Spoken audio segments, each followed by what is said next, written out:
Technical SEO. तो basically guys हमारा नया मॉड्यूल स्टार्ट हो चुका है, मॉड्यूल 4। तो इसमें ना हमारा पहला टॉपिक है टेक्निकल एसईओ। बेसिकली ये पूरा मॉड्यूल ही टेक्निकल एसईओ के ऊपर है। तो बेसिक हम थोड़ा सा एक बेसिक सा नॉलेज ले लेते हैं कि टेक्निकल एसईओ होता क्या, ठीक है। तो देखो, वेबसाइट आपको रैंक करानी है, ठीक है। आप उसका ऑन पेज करो, ऑफ पेज करो, लेकिन बिना टेक्निकल एसईओ के तो वेबसाइट रैंक नहीं होगी। No possible without technical SEO. Okay, तो ये सिंपल सा एक नोट था, नोट लिख लो। Technical SEO is important to rank, क्या रैंक कराने का। Without technical SEO not possible, ठीक है। एक नोट कहीं लिख के लगा लेना, क्योंकि अगर आपने ये नहीं किया तो आपकी पूरी मेहनत बर्बाद हो जाएगी। देन नेक्स्ट बात करते हैं व्हाई वी डू। देखो, टेक्निकल एसईओ को सुन के ना दिमाग में होगा यार कि व्हाई वी डू, हम ये क्यों करें। 10 सेकंड, हाउ वी डू, हम ये कैसे कर सकते हैं। देन थर्ड, व्हाई इंपॉर्टेंट, ये क्यों जरूरी है।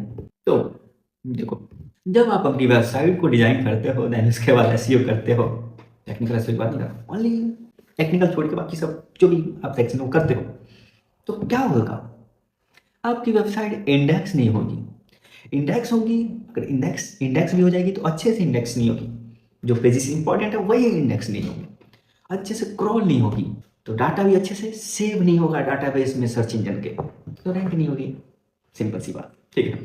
तो मस्ती से हटकर चलो कॉन्सेप्ट पे आते हैं। वैसे ये मस्ती नहीं थी, सब ओरिजिनल बातें थी। टेक्निकल एसईओ इंक्लूड, क्या इंक्लूड करते हैं।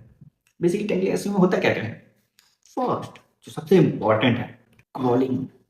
टेक्निकल एसईओ की हेल्प से जो होता है, क्रॉलिंग होता है आपकी वेबसाइट का। ओके, उसके बाद इंडेक्सिंग होती है टेक्निकल एसईओ की हेल्प से। रेंडरिंग होता है and website architecture. Website architecture का मतलब क्या होगा, स्ट्रक्चर का नेविगेशन, कि आपका जो नेविगेशन है उस स्ट्रक्चर का वो कैसे आप दे रहे हो, ये सब टेक्निकल एसईओ में इंक्लूड होता है। तो ये बेसिक सी चीज़ें थी जो हमें टेक्निकल एसईओ के बारे में थोड़ा पता होनी चाहिए, ठीक है। अब हम कुछ फैक्टर्स देखने वाले हैं जो टेक्निकल एसईओ में डिपेंड करते हैं, जिनका आपको ख्याल रखना है अपने टेक्निकल एसईओ करते समय। तो फैक्टर नंबर 1, साइट स्ट्रक्चर। तो जो आपका साइट का जो स्ट्रक्चर है ना, should be organize. Okay, then follow a consistent and logical site structure.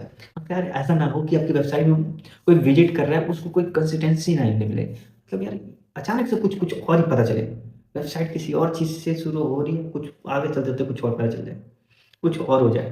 तो ये सब चीज़ों को ध्यान रखना, एक लॉजिकल साइट स्ट्रक्चर होना बहुत ही ज़्यादा जरूरी है। समझ गया, ये थ्योरी है, आगे चलकर हम इसको प्रैक्टिकल वे में देखने वाले हैं, ठीक है। सब कुछ प्रैक्टिकल होगा, no anything is doing only theory. Check the crawling related issues in Google search console, ये फैक्टर नंबर 3 है। Next factor, XML site map, ठीक है। इसको भी हम कैसे इंप्लीमेंट करना है वो सारी चीज़ें देखेंगे। Next factor, robot dot T x T, file को कैसे चेंज करना है, कैसे ऑप्टिमाइज करना है, ये सारी चीज़ें आने वाली वीडियोस में देखने वाले हैं, क्योंकि हर एक फैक्टर के ऊपर हर एक सिंगल वीडियो है जो डीपली प्रैक्टिकली आपको समझाएगा, नॉलेज देगा।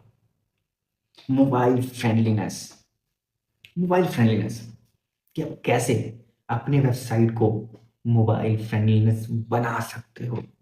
Okay, next point, no index tags. Okay, next point, canonical URL implementation.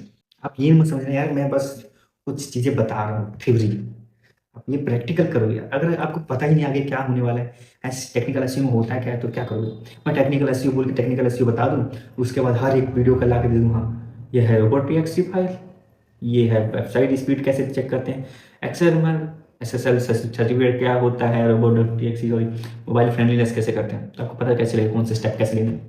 तो ऐसे स्टेप बाय स्टेप हम चलते रहेंगे। ऑप्टिमाइज योर 404 पेजेस, ये इंटरेस्टिंग है थोड़ा, ठीक है, देखेंगे आगे चलेंगे।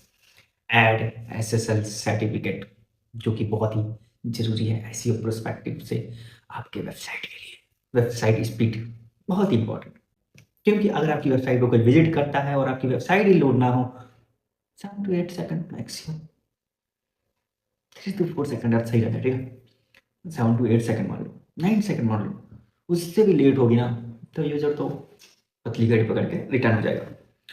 तो ये सब भी कैसे फिक्स करें, कैसे एनालाइज करें, A to Z चीज़ें हम देखने वाले हैं। तो बेसिकली हमने क्या समझा, हमने बस टेक्निक एसईओ का ओवरव्यू समझा, उसके कुछ फैक्टर्स देखे।